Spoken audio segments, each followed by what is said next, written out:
রাত্রেবেলা কিভাবে ছাগল আমি রাখি তা আপনাদের দেখাবো।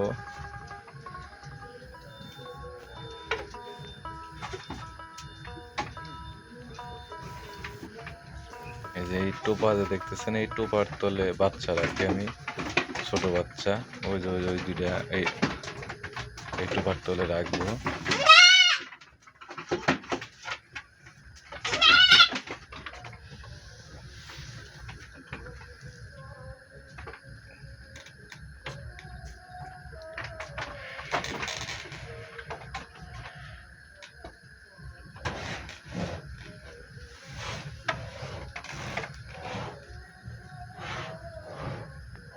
এই বাচ্চাটারই সমস্যা,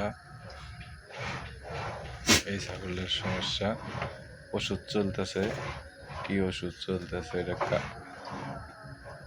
আগামীকাল ভিডিওতে দেখাবো।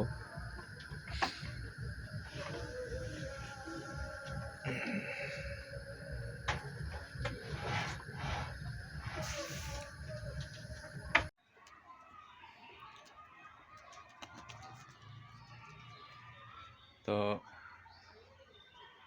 আমার যে ছাগলের পেটের সমস্যা ছিল ঠিক হয়ে গেছে। এই ছাগলটা, যে এই ছাগলটার পেটের সমস্যা ছিল ঠিক আছে, ও অলরেডি খাওয়া ধরে গেছে। তো এখন 2টা বাজে, দুপুর 2টা বাজে আমি গুঁড়া ভুসি দিছি। গুঁড়া ভুসি খাওয়ার পরে এরা আমার ওই বাগানে খাবে।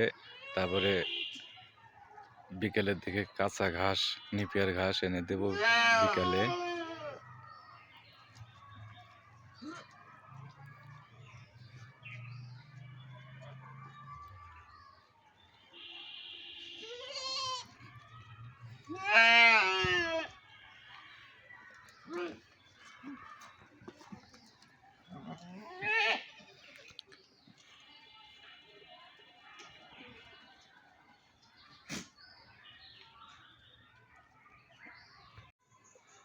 তো ছাগল পাললে আপনারা সবসময়, আপনার পল্লী চিকিৎসক আছে তাদের সাথে ভালো সম্পর্ক রাখতে হবে।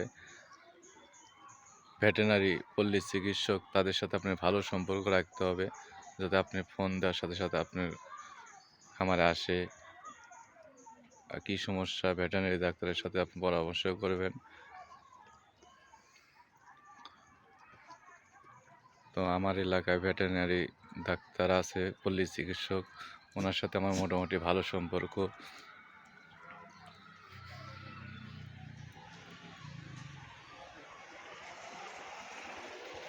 তো আমার এই ছাগলের যে সময় সমস্যা হয়েছিল, আমি আমার এলাকায় ভেটেরিনারি ডাক্তার, পল্লী চিকিৎসক আছে, ওনার সাথে যোগাযোগ করি আমি। উনি আমাকে এই ওষুধ কিনে এনে খাওয়াতে বলছিল।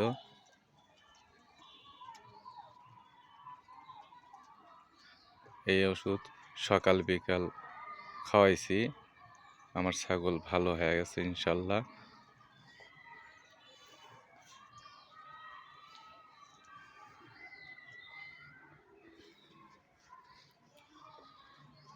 এই যে আমি যে বিডার বানাবো, এই বিডারটা এখানে শুয়ে আছে। আমি একেই বিডার বানাবো।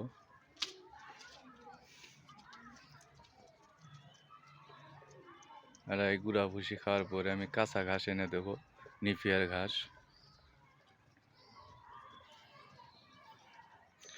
সবচেয়ে বড় কথা, আপনার এলাকার সবচেয়ে মানে ভেটেরিনারি যে পল্লী চিকিৎসক আছে, ভেটেরিনারি পল্লী চিকিৎসক, তাদের সাথে আপনার ভালো সম্পর্ক রাখতে হবে।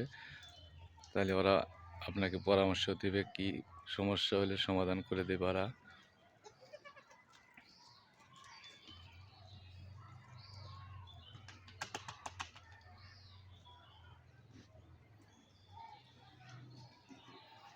আরেকগুলো ওই ওখানে শুয়ে আছে।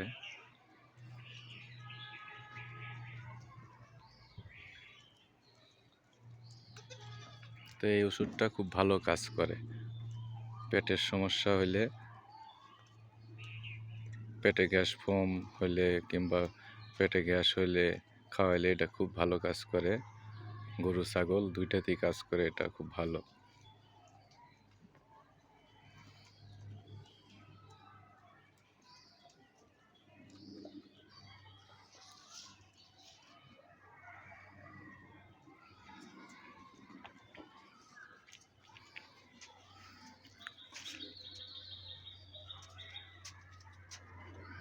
এই বাচ্চাটা আমার তোতাপুরির সাথে দেশাল ছাগলের সাথে ক্রস করা। দেখেন আমার ছাগল ঠিক হয়ে গেছে, অলরেডি খাওয়া ধরে গেছে গা।